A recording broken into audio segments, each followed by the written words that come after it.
Hello, everyone. Welcome. Thank you for joining me tonight.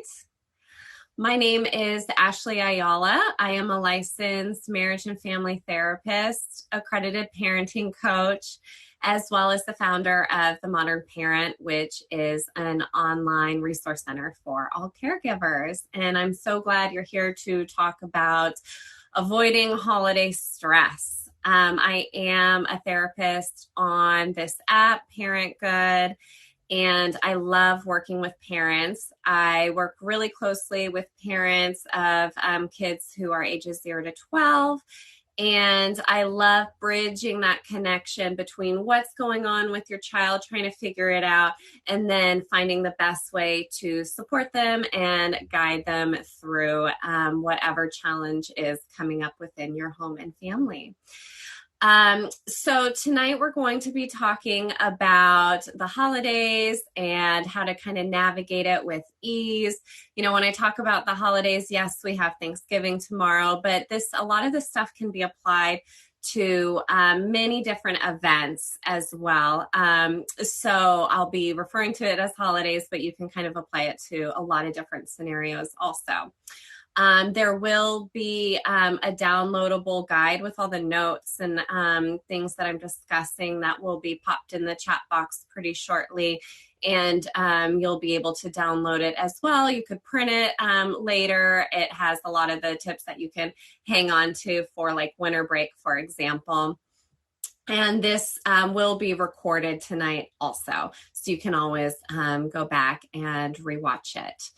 If you have any questions along the way, feel free to pop it in your chat box also, and I'll try to get to the questions. So thank you again. So one of the things I've been hearing a lot with the parents within the community that I'm in is that, you know, last year there wasn't a lot of this holiday cheer, a lot of events going on. Many people didn't do anything. And so there might be a lot of feelings that are coming up this year around this time, just being able to spend more time with family, maybe seeing people you haven't seen in quite some time as well. So there might be feelings of excitement, but also maybe some anxious feelings, especially from kiddos too, who maybe haven't seen some of the people for 1-2+ years. So there can be a lot of feelings that are coming up this year. I've also heard that, you know, a lot of parents are finding it like, man, is there greater meaning around this time of year with not being able to have seen anyone? There's just this extra added like stress and in this anticipation as well. You know, we attribute this extra stress, you know, to have this day have more meaning in it, to go more, you know, be really fun and smooth and, you know, flawless, because it's so special, because a lot of us haven't really spent a lot of time with people. So, you know, there are those two things to kind of consider. And whenever I work with any parent, I always like to talk about managing your own stress level, kind of before you can even jump into anything. Because when we're coming from a place of, you know, calm, cool, our needs are met, we can better respond to situations. We can better respond to our kiddos as well. And that doesn't mean that it's not normal to react. It's not normal to spill over. It's not normal to feel frustrated or all of those things. Those are very normal human being reactions we have to things. But when we're able to kind of take a step back ahead of time and notice our own thoughts and our own feelings going into the holidays and what it kind of means for us, we can kind of better able to help ourselves through it and kind of identify, okay, you know, maybe I am feeling a little excited and eager, but also I'm feeling a little stressed too. So kind of trying to see, where's the stress coming from? Am I taking on too much? Do I need to pull back a little? Do I just need to carve out a little extra me time and all the hustle and bustle and the crazy schedules of attending this event and that party and all of these things? You know, maybe taking time for yourself as well, so you're able to stay kind of grounded. And also saying, man, I've taken on too much. Maybe we need to kind of cut something out of the, you know, off the calendar as well. when we're able to take care of ourselves and manage our stress levels, we'll be better able to read our children's cues and respond to them as well. So make it simple if you're feeling overwhelmed. See how you can kind of pour into yourself a little bit during these busy holiday times as well. Also, managing expectations. Sometimes when we have a lot of stuff going on or something we're looking forward to, we don't really recognize that our expectations might be a little high, not only for ourselves, right? We want the cooking to go well. We want everyone on their best behavior, not only the relatives, but our children also. We have high expectations for how we want them to behave, how we expect them to respond to other people and all of that. And so this time of year can also be difficult on kids. As exciting as it is, sometimes it can be a flood of excitement, and that can bring up a lot for them, especially if you have a kiddo who doesn't really lean into the kind of excitement, someone who's a little bit more maybe hesitant or a little more reserved or doesn't like all these fast-paced new things. That can be a little more challenging for your child as well. So everyone can feel a little off too, even though it's a fun time. So trying to lower some expectations and not going into the holidays with this idea of how great it is. And then you also want everyone to be behaving great as well. Those demands and requests can be a little much for your kids too. So what I like to kind of imagine is this expectation, checking in. What do I expect of my children, for example, for, tomorrow, for Thanksgiving? And then also kind of what's the reality of it? And how can I make space for both of those? Because there will be a reality that things are just going to happen, no matter how much you prep, no matter how much you talk about it and all of that. There's a reality of people's normal responses and reactions. So just kind of keeping in mind that even though it could be a big day, it could be a fun day, just the expectations could just kind of making them a little bit more realistic for your family and your kids' temperaments as well. So one thing I like to do with anything, whether you're going to a new doctor, taking your kids to the dentist, or anything like that, is prepping and preparing. So when you're coming into the holidays, when you're say for tomorrow, for Thanksgiving, when you're going to be going to something, it's really good to prepare and kind of practice with your children. Now, you know best if you have a kid who needs to go through every scenario. If you need to talk about, we're going to get in the car and we're going to drive to Nana and Papa's, and these are the people that are going to be there, right? And this is how our day is going to go. And you also know if you have a kiddo who you can just say, we're going to Nana and Papa's tomorrow, and we're going to eat dinner a little early. It might seem kind of different, but that's this is how Thanksgiving works, and it can be a little lighter. But even having those conversations can be really big for kids. They can really kind of help get their brain kind of moving and understand what's about to happen during that day, especially like if you're going to be traveling, if you're going to be in the car for a while, if you're going to be spending the night at someone's house or a hotel or something as well, kind of going over those things and talking about it a little more. This can help kids feel a little bit more in control, which will help them feel more at ease also. So, you can start by saying, hey, tomorrow we're going to see some family that we haven't seen in a long, long time. And, that can be kind of, I wonder if there's like anything tricky about that might come up for you. What could be tricky about our day tomorrow? And kind of see what they have to say. Some kids can be like, oh, I don't know, nothing tricky. I'm excited. Okay. I'm here for you. Let's talk about what you're looking forward to, and others can say like, well, who's going to be there? Right. And kind of sharing in this this uncomfortable place with them that they might be a little uneasy as well. Like, I haven't seen them in a long time, or, we haven't been on an airplane in a while, or I miss all my friends from school. I haven't seen them in a while, that it just opens up the conversation. So you can kind of start preparing and kind of having like this baseline of understanding of what might go on for them, right? If they're starting the next day to show all these feelings that are coming up and they might be struggling, go, oh yeah, I know they did mention a little bit of hesitancy ahead of time. So talking about it, preparing for it can be a really good way to kind of lay that groundwork and that foundation. Also, routines. Now, a lot of the times during the holidays, routines can really get thrown off. That's okay, and that's normal, and that's kind of just the way it is. What I would say when it comes to routines is trying to have your routines maintained if possible. Now, I don't mean everything has to be perfect the way you did it at home, but say at bedtime, you do dinner, bath, jammies, bed, right? Like pretty simple, straightforward, but it takes about an hour, all of that. Well, you could still do that same routine, the same steps to signal to your kiddos that it's bedtime, but you can do a condensed version, right? You could do a quick bath, or you could only read that one book, and you can try and condense it down a little bit, just to still signal what's going on without taking that big chunk of time too.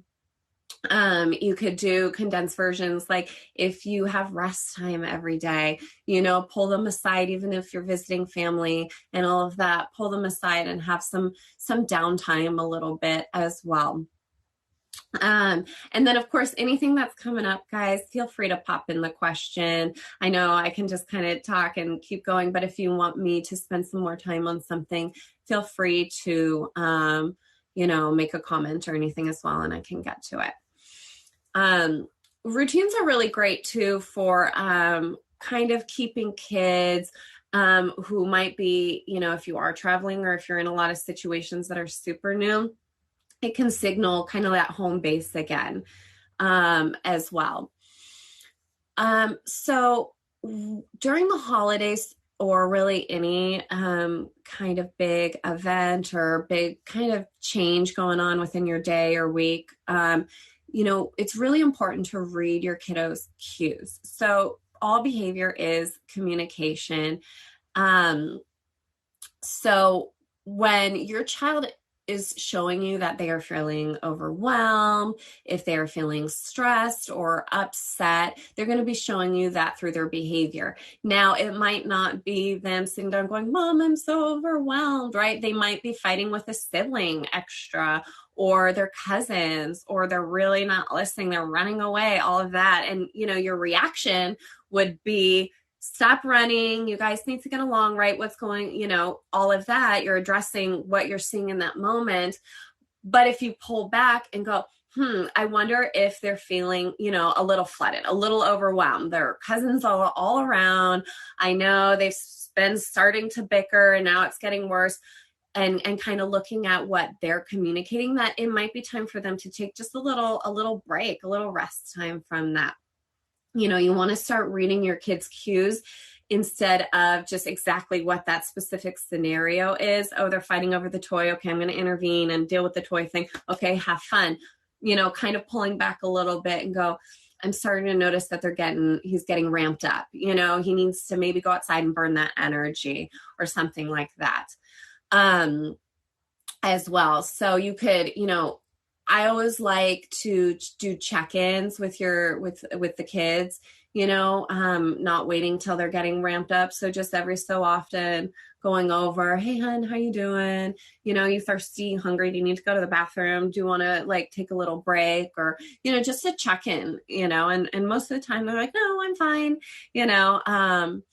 but kind of doing that and giving them the opportunity to kind of share, especially if you have a kid who needs a little extra buffer or is a little bit more, just emotionally sensitive, wearing their heart on their sleeve, pulling them aside more frequently and going like, hey, babe, I'm just checking in. I know, you told me you were a little, you shared these feelings with me about coming here today, and I just want to check in, see how it's going, how I can help you, what you need. All of that can be great as well. So I see there's a question. hiking. Oh, your kids hate that. What's the best way to handle that?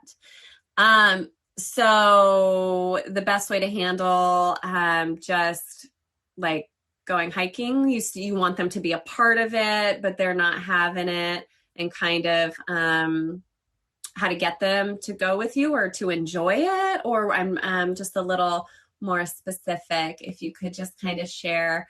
Yeah, sure. Hi, Ashley. Hi. So yeah, I mean, I guess I want them to cooperate, but I always not sure how to do it really. So I like if you'll come to the hiking with us, it won't make a lot of problems, then maybe you'll get this and that at the end, or you won't get it if you won't behave. I mean, this is what I do, but probably there are, I don't know, maybe other ways to make them start, getting used to that idea of us hiking as a family. Yeah. Yeah. Thank you for sharing that. I think it's so great to find these family traditions, right? And tradition doesn't have to be a big whole thing. It can just be, we like to go once a week on a hike as a family or a walk. And I love that. Those are beautiful things. And, I like to share, kids don't always have to enjoy it right now. It might just be something that they're just not having, they're not digging, but we're going to do this as a family. And so what you can do is kind of setting the expectations like, hey guys, every, Saturday morning or Sunday evening, we're going to start doing these family hikes. This is how it's going to look. This is what it is, right? And kind of prepping them for that. And then you can also like try and get their buy-in. It's really good to try and get them like, their buy-in on it. Okay, you guys, do you like the hikes that are like super flat along like a stream? Let's look and choose some together. Why don't you be in charge? Why don't you guys see who can pick a better hiking spot than mommy, getting your kiddos to like team up and like try and find this like really cool hiking spot. And then next week, okay, it's mommy's turn. Let's see if I can find a really cool one now and go. And here's the thing, like your kids, when you're on the hike, they can hate it. You know what I mean? Like, it's okay if they're not having it. It's okay if they're kind of, would rather be sitting at home, right? That's okay. And making space. Like, yeah, I know. I'd totally rather be, doing other things some days too. And it's tricky and it's tough when we don't always get to do what we want. And I feel you prefer to be doing something else. And here's the thing, baby, you pick this. I'm really excited to be on this hike together, and we're gonna walk right now. And I'm curious, and then you can always translate it into a game. I'm curious if we could find if who can spot some birds, or what animal sounds do you hear, or pending their ages, right? You can do colors, you can find things for like crafts later, a little nature craft hike. So you can kind of make some fun during it. Or if you guys have like things you like to talk about, or a game you can play like verbal while you're hiking, knowing your kids. That's why a lot of the work I like to do is like, tell me about your kid. Like, what do you know about them that they dig, that they really like? And then how can we kind of work within that framework as well? So if you have a kid who's like a total storyteller, you can have them tell a story, or they can like write about it after the hike, and they can come up with these cool things. So I think the three things is getting their buy-in ahead of time, like prepping, this is what we're doing, getting that buy-in, and then also kind of making space that like, you don't always have to fix it if they're not having it and upset. So you're welcome. So let's talk screen time and over the holidays. So everyone has different views and stuff on screen time. And a lot of the times during holiday breaks, or when you're visiting family or traveling, a lot of the times people just, screen time's kind of thrown out the window. There's more screen time, for example. And again, every family is different. And if you decide that you're going to hand over the tablet because you're on an airplane or in the car, or you want to finish that conversation with auntie who you haven't seen in a long time, do it. Go ahead. Totally fine. I would definitely say go easy on yourself. Cut the guilt. More screen time does get used over breaks and stuff. What I would say is try to also let them have lots of outdoor time and lots of active time as well. Because when kids are just kind of sitting like on the screen, not really doing stuff, all the energy, the attention, all their creativity is kind of a little bit more pent up, just to make it simple. And when we get outside, they're running around, they're getting the sun, the vitamin D, all of that stuff. That really helps with their mood. That really helps with their sleep and their behavior as well. And if you're like, it's not the best day to be outside, you could do other active games inside, even in the garage. You can set up, things in the garage if it's just like so bad, too cold, too hot, too, rainy, whatever. You can set things up indoors, but definitely making sure to have time where they are moving their bodies, they are engaging as well. That'll help with the sleep and the mood also. One thing I do like to share when it comes to screen time is I hear a lot that it's really hard for parents when their kiddo is watching something or playing a game to stop doing that and go do something else, right? Turn the game off and, it's time to eat, or it's just time to be done with the game. And I want to share something with you guys so you can kind of understand a little bit why it can be so tricky for kids. So when there's like 3 parts, if you can imagine, when your child is playing something, there's 3 parts for them to move on to that next activity. They have to stop what they're doing, right? Their attention has to be pulled away from this and stopped. Then there's this gap between the stopping and the starting of the new activity. So this gap, then they have to get their attention. They have to be able to transition their bodies, transition their attention, their brain, all of that stuff to the next activity.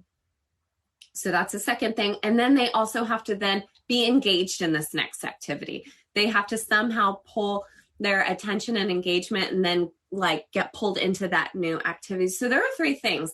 So it's not always as easy as 3 minutes, 2 minutes, 1, you're done, turn it off, let's go. And I expect you to be doing this right now with enthusiasm.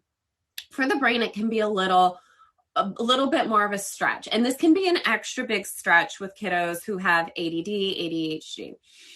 So if you can just kind of imagine that, making that space for them, that they're going to have to be pulled away, and that if you have a long time between end the game and this new activity, they can just kind of be like, stop the game and then go, in 10 minutes, we're going to have dinner. So I need you to go to the bathroom, wash up, all that. There's a lot of like middle ground lag time between that.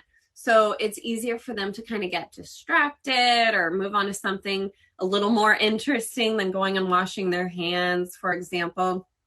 And then also, is that next activity engaging? So sometimes that can be a little extra work for us to be present and kind of pull them into those 3 steps.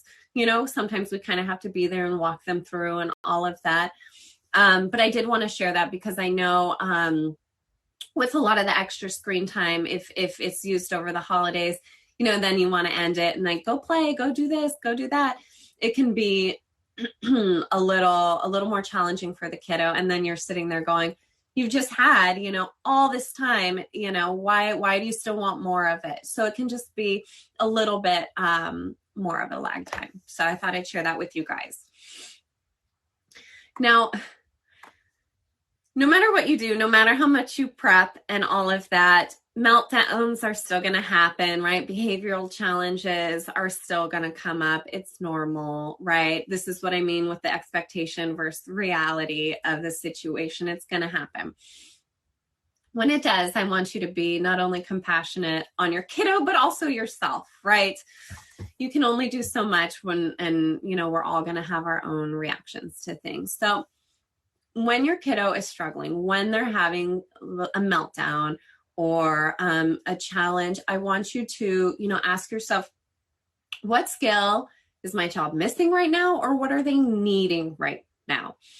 When we come at it and we kind of look at, man, they have a skill that they don't have right now, or there's a need not being met instead of they should know better, or, I've told them a bunch of times. There's something missing there. So if we come at it in that, if we approach a situation like, what are they missing right now? We're better able to respond and give our kid the support, make it like that teachable moment to provide the skill for them. And then we want to help them meet that. So, you can pull them aside if they're just like, you've told them a bunch of times, someone else has told them, right? Things are just getting really, really tough. You can pull them aside and say, look, it seems like your feelings are becoming so loud right now, and they're being really, really tricky. And I know, babe, I know you don't want to get in trouble. You are a good kid, and I know you don't want to get in trouble. Okay. And we're going to work on this together. I am here to help you. So instead of pulling them aside and, making them feel bad or punishing or shaming or anything like that, they're missing something right now. Something is going on that is lacking for them. So coming at them and going, you're not a bad kid, right? Like, I know I've been getting frustrated. I know you've been, a lot of people have been telling you to stop and it's been tough, but you're not a bad kid. And I'm here right now. We're going to figure this out. What do you need? What can I help you with? How can I make this process go smoothly? That can really help soften the mood and help bridge connection. Communication will happen better, and you'll be better able to meet your kids' needs. And, it can feel better too when you're constantly yelling, constantly frustrated and saying all these things. It's like broken record, right? It doesn't feel good for us. And we often feel like, what is going on with them? We have a lot of negative thoughts in our heads when it comes to our kiddos when we're kind of having those interactions. But when we just kind of approach the situation just a little softer, like, what do they need right now? What skill are they missing? And how can I help them with that skill right now? And sometimes it might just be taking them on a walk by themselves, right? It can't just be this whole big sit down aha moment. But it's like, okay, we just need to remove and have a break, not because you're in trouble and I want to put you by yourself, but I need to get you out of this, and we just need to take a little regroup here. And I like to say, when all else fails, when things are just completely hitting the fan, survive and then talk about it later. Sometimes you just gotta get through the car ride. You gotta get through the things, and then we'll talk about it later. We'll deal with the stuff. We'll just, good night, everyone, go to bed, and then we'll start fresh tomorrow, and then we'll revisit it as well.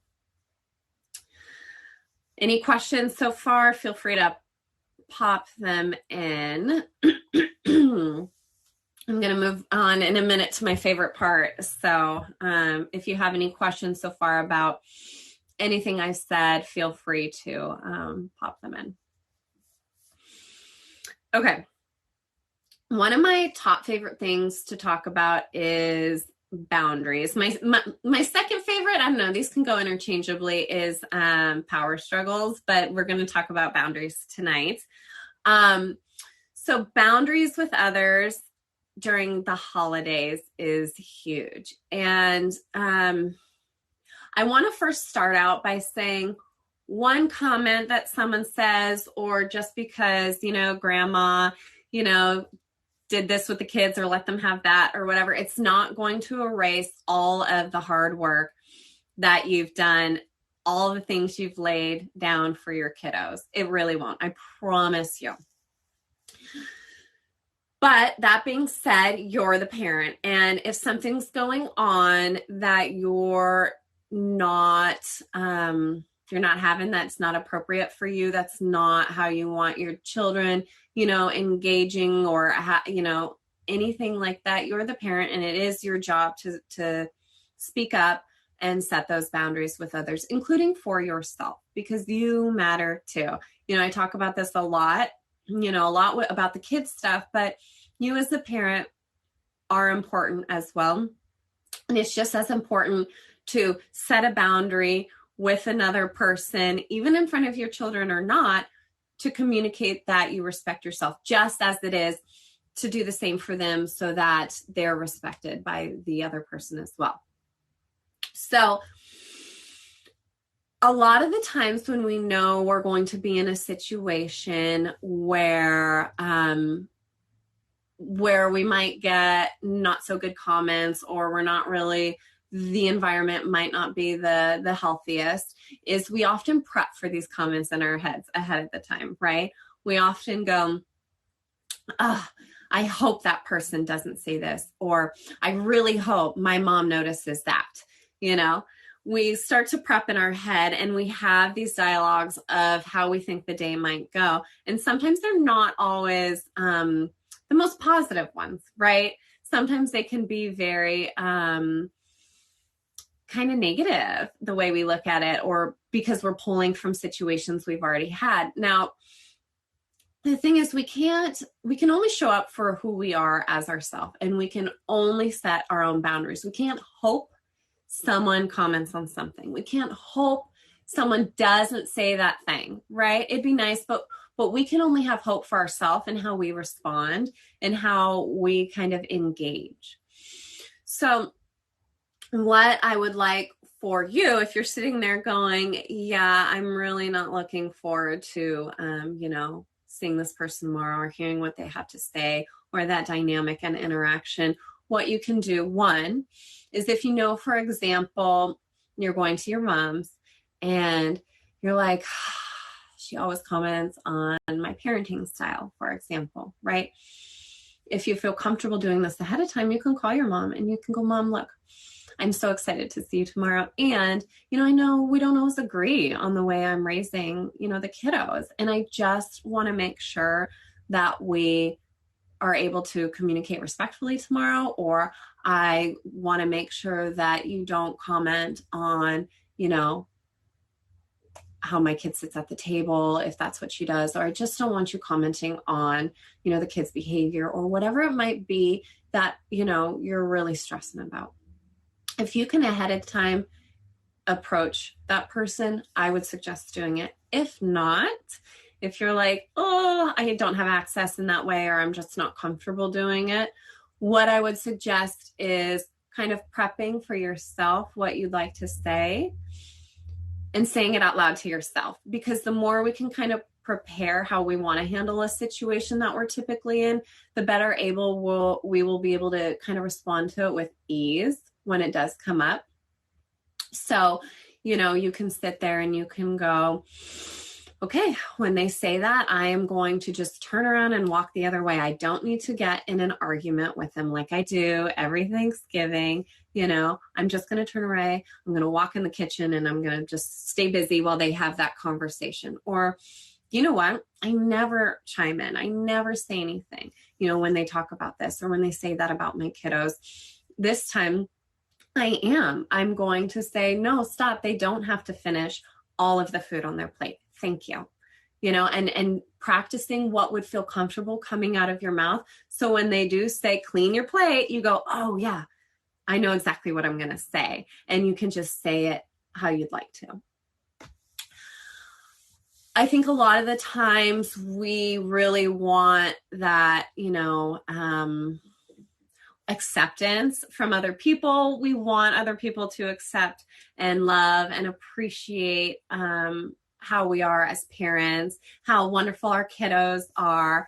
And we kind of look for that and we hope for that. And it's wonderful. And sometimes some people can't give that to us. And it's important that we are enough for ourselves and we appreciate who we are and the parents that we are for ourselves but before we're trying to look for someone else to give that to us also. So asking yourself, what can I hope for myself tomorrow? I really hope I can be patient.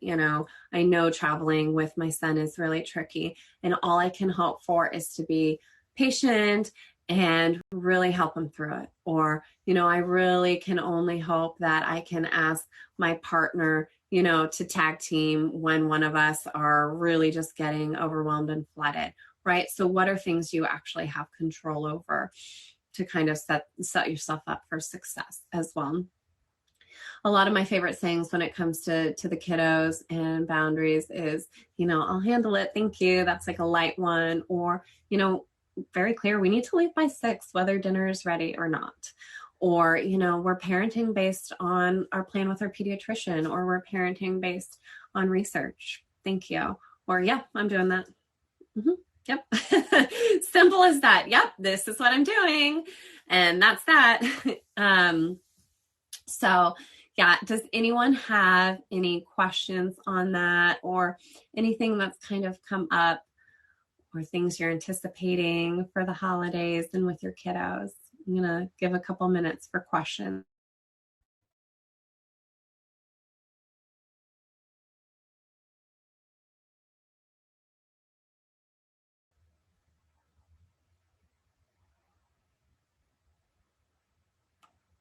Alrighty.